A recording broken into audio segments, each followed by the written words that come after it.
হাত না তুলেও দোয়া করা যায়, হাত তুলেও করা যায়, কিন্তু বিষ্ণু বলেন হাত তুলে চাও, কারণ ইন্নাল্লাহা হাইয়ুন কারীম, আল্লাহ বড় লাজুক এবং লজ্জাশীল।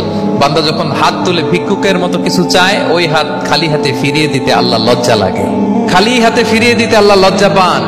হাত তুলে চাইবেন, দোয়াতে আল্লাহর নামগুলো ধরে ধরে ডাকুন, ইয়া আল্লাহ, ইয়া রহমান, ইয়া রহিম, ইয়া হাইয়ু, ইয়া কাইয়ুম, বিরহমাতিকা আস্তাগীথ। আল্লাহর নাম ধরে ধরে চান, ওই দোয়া আল্লাহ কবুল করবেন। বিশ্বনবীর উপর দুরূদ পড়েন, যে বিশ্বনবীর উপর দুরূদ পড়ে না, ওই দোয়া আল্লাহর কাছে কবুল হয় না, এটা আকাশে পেন্ডিং থাকে। কুল্লু দুআ মুআল্লাক মাহজুব বাইনাস সামাই ওয়াল আরদি মা লাম ইউসাল্লা আলাইয়া। বিষ্ণু বলেন সব দোয়া আকাশে পেন্ডিং থাকে যতক্ষণ না আমার উপর দুরূদ পড়া না হয়। মোবাইলে দেখবেন ব্যালেন্স না থাকলে মেসেজ পাঠালে কি হয়ে থাকে, ওটা পেন্ডিং, আবার টপ আপ করলেই সেন্ট। আপনি যে বলেন হুজুর আমার দোয়া কবুল হয় না, কেন হয় না বলছেন এবার? হ্যাঁ, নবীর উপর দুরূদ পড়েন নাই তো। আল্লাহুম্মা সাল্লি ওয়া সাল্লিম ওয়া বারিক আলাইহি। শুরু করবেন বিষ্ণু নবীর উপর দুরূদ দিয়ে, মাঝেও পড়বেন, শেষেও পড়বেন, আগেও পড়বেন, পরেও পড়বেন। আপনার দোয়া কবুল করবে কে? একাগ্র চিত্তে চাইতে হবে আল্লাহ তাআলার কাছে। ইফতারির আগে দোয়া কবুল হয়, দোয়া করবেন। বৃষ্টি যখন পড়ে দোয়া কবুল হয়, দোয়া করবেন। আর দুআউ মুস্তাজাবা বাইনাল আযানি ওয়াল ইকামা, আযান ইকামতের মাঝখানে দোয়া করলে দোয়া কবুল হয়। আম্মা আব্বা দোয়া করলে দোয়া কবুল হয়। হজ থেকে যে রিসেন্ট ফিরে আসছে তার কাছে যে দোয়া চাবেন, দোয়া করলে দোয়া কবুল হয়। খাতমুল কোরআনের পরে দোয়া করলে ওই দোয়া কবুল হয়। মাজলুম দোয়া করলে ওই দোয়া আল্লাহ ফেরায় না। নিজেকে ছোট করে চাইবেন। ফাসআলুল্লাহ বিবুতুনি আকুফিকুম। বিষ্ণু বলেন তোমাদের হাতের তালুগুলো উপরের দিকে, ভিক্ষুকরা যেমনে চায়, স্যার 2 দিন ধরে কিছু খাই নাই স্যার, 2টা টাকা দেন, এই যে এইভাবে যে চায় হাত পাতে, এরকম হাতের তালুগুলো উপরের দিকে করে ভিক্ষুকের মতো আল্লাহর কাছে চাও, হাত তুলে চাও। বিষ্ণু সাল্লাল্লাহু আলাইহি ওয়াসাল্লাম বলেন আদ-দুআউ মুখুল ইবাদা। দোয়া হচ্ছে ইবাদতের নির্যাস। দোয়া কি? ইবাদতের নির্যাস। এবং আল্লাহর কাছে চাইলে আল্লাহ খুশি হয়, না চাইলে আল্লাহ বেজার হয়। ইন্টারেস্টিং না ব্যাপারটা? আর দুনিয়াতে বারবার চাইলে খুশি হন আপনি? একটা বিষয় নিয়ে একজনের কাছে গেলাম, ভাই একটু বিপদে পড়ছি, একটু হেল্প করেন, করলো। এর পরের সপ্তাহে আবার গেলাম, ভাই আমার তো একটু সমস্যা, টাকা পয়সার, একটু হেল্প করেন, মুখ লজ্জায় ধরেন, আবারও করলো। এর পরের সপ্তাহে আবার গেলাম, ভাই বিপদে পড়ছি, একটু হেল্প করেন। এবার কেমন লাগবে বলেন তো? আচ্ছা গেল। এর পরের সপ্তাহে আবার, এবার কি করবে?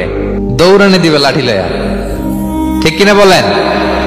তুমি মামুর বাড়ির আবদার পাইছো না, প্রতি সপ্তাহে সপ্তাহে বিপদে পড়ছি।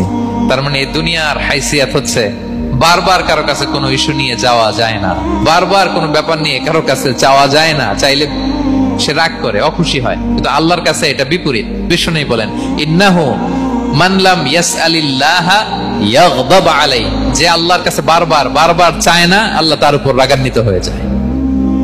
আর বারবার বারবার বারবার তার কাছে চাইলে আল্লাহ তাআলা তার প্রতি খুশি হয়ে যায়। এজন্য আল্লাহ তাআলার কাছে চাইতে হবে প্রিয় ভাইয়েরা, চাইতে হবে, বিনয়ের সাথে চাইতে হবে, চোখের পানি ছেড়ে চাইতে হবে, একাগ্র চিত্তে চাইতে হবে, চাওয়ার মতো চাইতে হবে। চাওয়ার মতো চাইলে আল্লাহ দেয়। যারা চাইতে পারে আল্লাহর কাছে, তারা আল্লাহর কাছ থেকে নিয়ে ছাড়ে। কিভাবে চাবো? একাগ্র চিত্তে চাইতে হবে। আমরা অনেক সময় দোয়াও করি, আবার আরেক দিকে তাকায় আছি।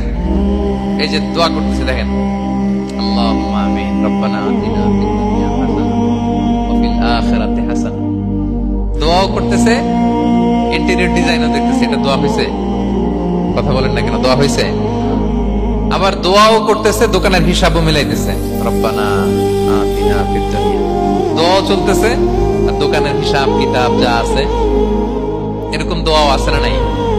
এটার একটা আমি নাম দিয়েছি, এটারে আমি বলি রোবোটিক দোয়া। মানে রোবট, আপনি একটা সিস্টেম অন করে দিবেন, ওটা করতেছে, এটার কোনো প্রাণ নাই, ওটার মধ্যে কোনো অনুভূতি নাই, কোনো রিয়েলাইজেশন নাই। এই অনুভূতিহীন দোয়া আল্লাহ কবুল করেন না, আল্লাহ কবুল করেন না। আপনার দোয়ায় প্রাণ থাকতে হবে, এখানে আপনার ধ্যান থাকতে হবে, মন থাকতে হবে, আপনার আকুতি থাকতে হবে, চাওয়ার মতো আল্লাহর কাছে চাইতে হবে। কিভাবে চাবেন? বিনয়ের সাথে চাবেন, আর ইয়াকিন রাখবেন আমার দোয়া আল্লাহ কবুল করবেই। উদুল্লাহ ওয়া আনতুম মুকিনুনা বিল ইজাবা। এমন ভাবে আল্লাহর কাছে চাও যে তুমি নিশ্চিত আমার দোয়া আল্লাহ কবুল করবেনই। আপনি নিশ্চিত হইলে আপনার দোয়া কবুল হয়ে যাবে।